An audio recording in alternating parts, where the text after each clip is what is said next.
What if I told you that what you call empathy might be exactly what's silently destroying you? That your ability to feel everything, understand everyone, and pick up on what no one else notices, isn't just a gift, it's also an open door to emotional exhaustion, inner confusion, and, in many cases, a life where you lose yourself trying to save others? Maybe you felt this before, even if you couldn't quite explain it. You walk into a room and suddenly your energy shifts. You talk to someone and leave feeling heavier than when you arrived. You sense unspoken pain, hidden emotions, invisible tension, as if you have access to something others simply ignore. And at first, it might have even felt special. Different.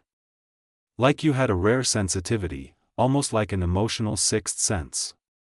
But over time, it started to come at a cost. Because the more you feel, the more you carry. The more you understand others, the less anyone seems to truly understand you. And the more you give of yourself, the emptier you become. Carl Jung once said, "What you do not confront in yourself, you will encounter as fate." And maybe that's exactly what's happening here. Because what you call empathy might not just be a quality, it might be an unconscious way of connecting with the world without limits, without protection, without a filter. And when that happens, you stop simply perceiving others, and start absorbing them. And this is where things start to get dangerous. Because no one ever taught you how to tell what's yours and what isn't. No one explained that feeling too much, without awareness, isn't emotional maturity, it's psychological vulnerability. You learned that being empathetic meant being a good person. That understanding others was a virtue. That putting yourself in someone else's shoes was noble. But no one talked about the cost of that when there's no balance. And without realizing it, you started taking on roles that were never yours. You became the safe place for emotionally unstable people. The one who listens, who holds space, who understands, even when you're falling apart inside. You started tolerating things that hurt you, justifying behaviors that wound you, staying in situations where you clearly shouldn't be, all in the name of empathy. And maybe the most confusing part is that you feel like something's wrong, but you can't quite pinpoint what it is. Because deep down, there's a silent contradiction happening inside you. One part of you knows you're losing yourself. But another part believes this is the right way, that this is how it's supposed to be, that this is just who you are. And that inner confusion is exactly what keeps you stuck. But what if I told you the problem isn't your empathy, but the way you were conditioned to use it? Because if what you're hearing right now resonates, if at any point in these words you saw yourself, even just a little, then this video didn't show up in your life by accident.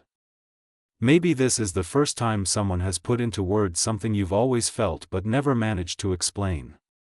And that matters.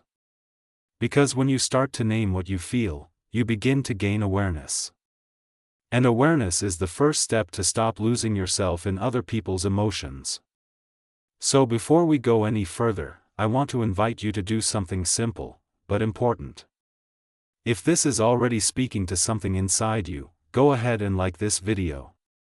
It's not just about the algorithm, it's about signaling, even to yourself, that this kind of message matters to you.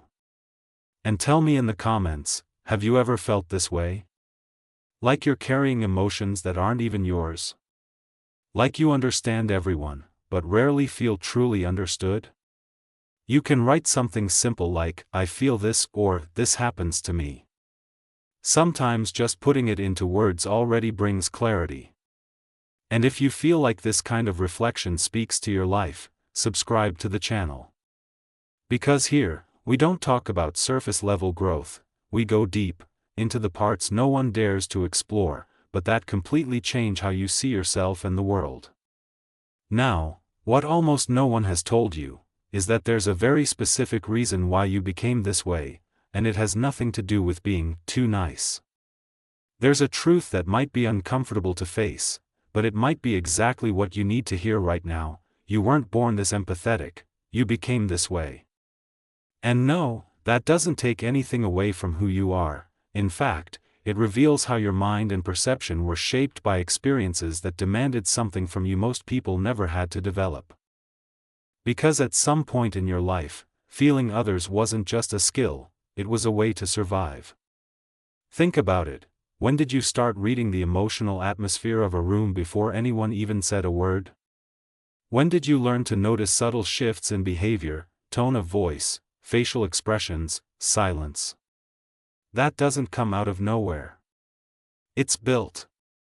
And often, it's built in environments where you had to anticipate emotionally, where understanding others meant avoiding conflict, rejection, or even pain. Maybe you grew up having to adapt too much. Maybe you learned, without even realizing it, that you had to be easy, understanding, present, because somehow, that kept you safe. And little by little, you developed an extremely refined emotional perception. A sensitivity that now feels natural, but was actually trained. Carl Jung said, "Until you make the unconscious conscious, it will direct your life and you will call it fate." And that's exactly what's happening here. You believe this is just who I am, that you were born more sensitive, more empathetic, deeper. But maybe there's an emotional programming behind this that you've never stopped to question. And the most intriguing part is that this ability that once protected you might now be harming you. Because what started as a way of reading your environment turned into emotional absorption. What was once perception became overload. You don't just understand what others feel, you carry it as if it were yours. And that's where the invisible exhaustion begins. The fatigue no one sees. The emotional burnout that doesn't even have a name. That feeling of wanting to withdraw from everything, but not being able to explain why. And do you know what makes this even harder? From the outside, everything looks normal. You're still the one who helps, who listens, who shows up. But inside, there's a silent accumulation. A constant tension. As if you're always processing more than you should. And deep down, maybe you've already asked yourself, why do I feel everything so intensely, while others seem to just brush things off? As if you're operating on a different level of perception, almost like you can see layers others can't access. And that starts to isolate you. Not in an obvious way, but in a subtle, almost invisible way. Because the more you see, the harder it becomes to pretend you don't. And this is where an extremely important point comes in, one that few people have the courage to talk about. This empathy you've developed isn't just about others, it's deeply connected to parts of you that haven't been fully integrated yet. To emotions you may have learned to suppress. To aspects of your own psyche that found an indirect way to express themselves through your perception of others. Jung talked a lot about the shadow, everything we don't recognize in ourselves. And often, what affects you most in others is exactly what hasn't been resolved within you. Not because you're weak, but because you're sensitive enough to perceive it. And that changes everything. Because suddenly, empathy stops being just a gift, and becomes a mirror. And if you haven't seen that clearly yet, what comes next might shift how you see yourself even more deeply. If any part of this process resonated with you, you can comment something simple like, "I'm starting to understand," or even just one word that represents this moment, because sometimes, recognizing it is already the first step out of this pattern without even realizing it. Now comes the part that gets confusing, because everything you've always believed about yourself starts to clash. You've spent your whole life hearing that being empathetic is a positive thing, almost a sign of emotional evolution. That feeling deeply, understanding others, putting yourself in someone else's place, is a sign of maturity, kindness, character. And in a way, that's true.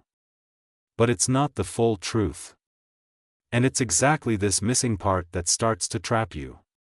Because there's a huge difference between perceiving and absorbing, and maybe no one ever taught you how to separate the two. You think you're just understanding others, but in reality, you're emotionally merging with them.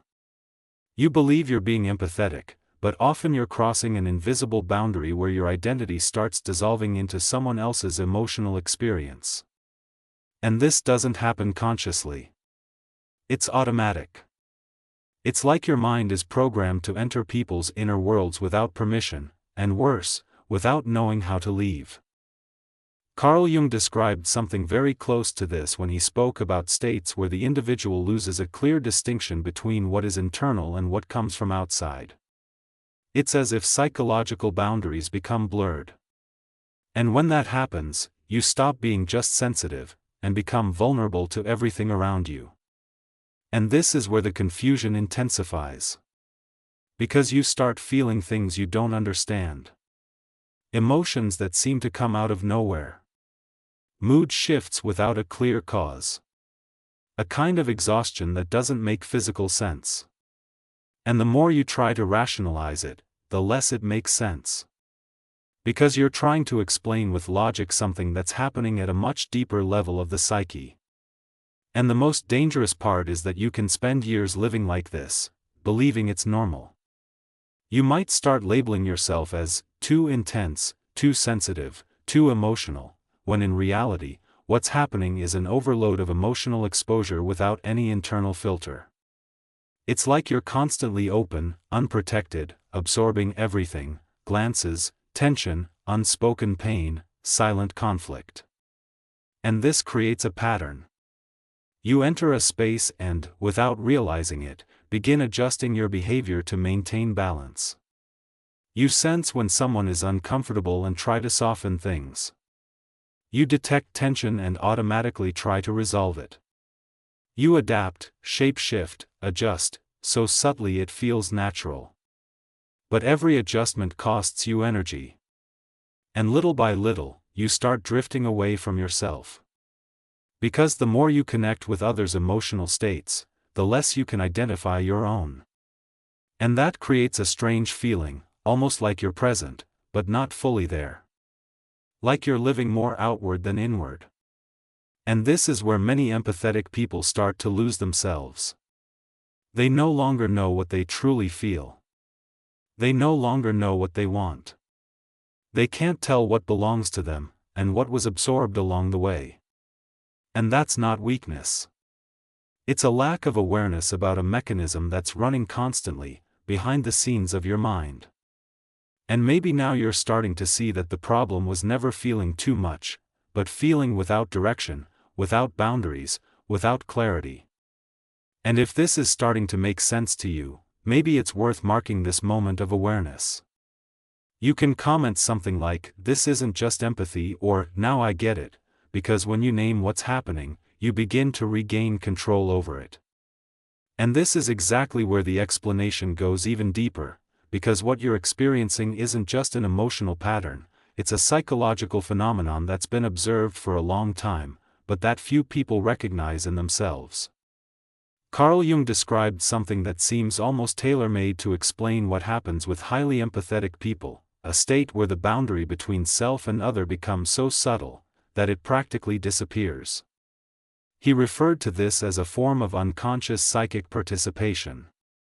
It's when you don't just perceive others, you enter their emotional field. As if your mind were an extremely sensitive receiver, picking up not only words, but intentions, tension, repressed emotions, unresolved conflicts. And the most striking part, all of this happens without conscious effort. Now think about the impact of that over time. You begin to carry content that was never yours. Emotions that didn't originate within you. Conflicts that belong to others, but start living inside your mind as if they were your own. And because you're not aware of it, you try to fix, process, understand, something that shouldn't even be there. It's like your psyche is constantly filled with external noise, with no space left to hear your own voice. And this is where a central concept from Jung's analytical psychology comes in: the shadow. Everything that isn't recognized, that isn't integrated, doesn't disappear, it keeps acting, influencing, seeking expression.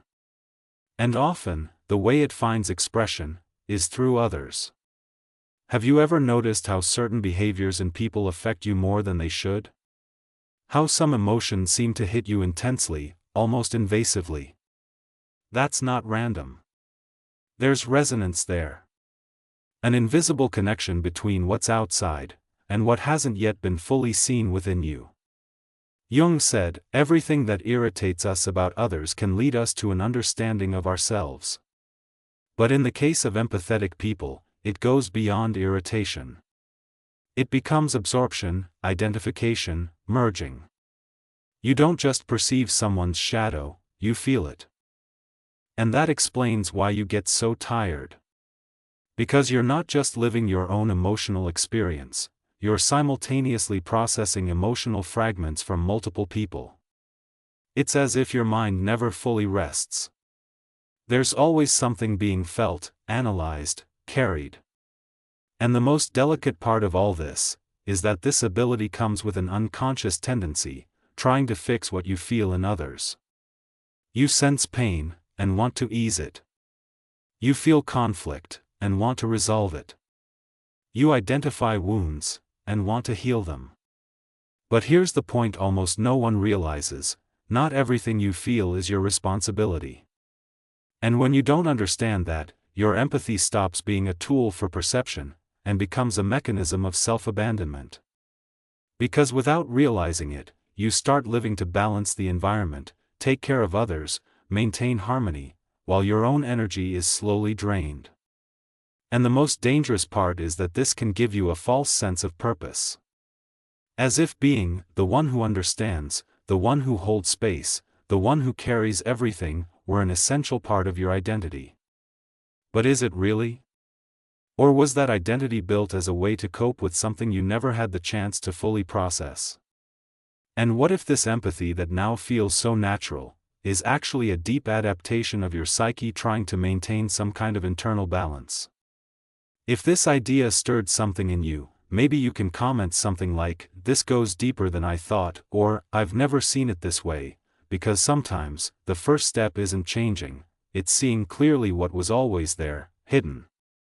And this is where the darker side of empathy begins to reveal itself more clearly, not as something dramatic or obvious, but as a silent pattern shaping your relationships, your choices, and even how you see yourself. Because when you live in this constant state of emotional perception, without clear boundaries, something inevitable starts to happen: you begin to attract, and often tolerate, people who need exactly what you give in excess. Emotionally unavailable people. Confused people. People who don't know how to deal with their own emotions. And without realizing it, you become their support system. Not because you consciously chose that role, but because your energy, your sensitivity, and your ability to understand create a space where others feel safe to unload everything they can't handle alone. And at first, it even feels like connection. Like depth. Like someone is finally being real with you. But there's a very subtle difference between connection and drainage, and that's where the danger lies. Because while they feel relief, you accumulate. While they express, you absorb. While they reorganize emotionally, you become internally disorganized. And this creates an invisible imbalance. A kind of relationship where you're always giving more, feeling more, holding more, and receiving less and less. And the most confusing part is that you keep going anyway. You keep trying to understand, justify, give another chance, as if somehow it were your responsibility to make it work. Carl Jung warned about something profound: what is not integrated within us tends to manifest through our relationships. And that means many of the connections you maintain today aren't just about the other person. They're reflections of internal patterns still seeking awareness. Maybe there's an unconscious need within you to be needed. To be the one who fixes, who holds space, who understands. Because at some point, that gave you value. That made you feel seen. That gave you a place. But now, it might be trapping you.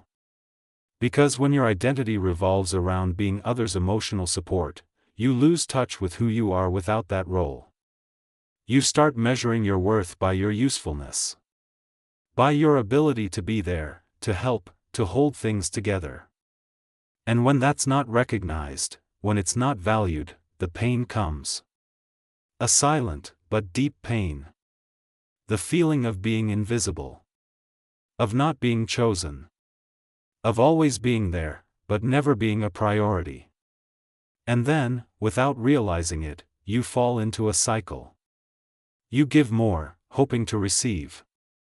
You give more of yourself, hoping to be seen. You invest more, hoping that someday someone will do for you what you've always done for others. But that rarely happens. Because those who get used to receiving without effort, rarely learn to give in the same way. And this is where the shift begins to emerge, even if it still feels uncomfortable. The problem isn't that you love too much, it's that you're not protecting what you give. You're not choosing where your energy goes. You're not recognizing that not everyone has the capacity, or the willingness, to handle the depth you carry. And until that becomes conscious, you keep repeating the same patterns, encountering the same dynamics, feeling the same pain, as if you're stuck in a loop with no way out. But what if I told you there's a way to turn this empathy into something that doesn't destroy you, but strengthens you? If this truly hit you, maybe you can comment something like, "I see myself in this," or even, "I need to change this," because recognizing the pattern is the exact point where something starts to shift within you. And this is exactly where everything begins to change, because the moment you realize that your empathy, the way it's currently being used, is hurting you, you stop being a victim of the pattern and gain the chance to transform it. And that doesn't mean stopping feeling, becoming cold, or disconnecting from people. Quite the opposite. It means learning something no one ever taught you, to feel, without losing yourself. Because the truth is, your empathy was never the problem. The problem was the lack of awareness of how to use it. The lack of emotional boundaries. Never having learned to distinguish what you perceive, from what you should carry. Carl Jung spoke about individuation as the path to becoming who you truly are, not who you learn to be in order to adapt, please, or survive. And within that process, there's an essential point, the separation between self and other. Between what belongs to your essence, and what you've absorbed throughout your life. And maybe this is the most powerful step you can take right now. To start observing, without immediately getting involved. To notice, without automatically taking it on. To feel, without merging.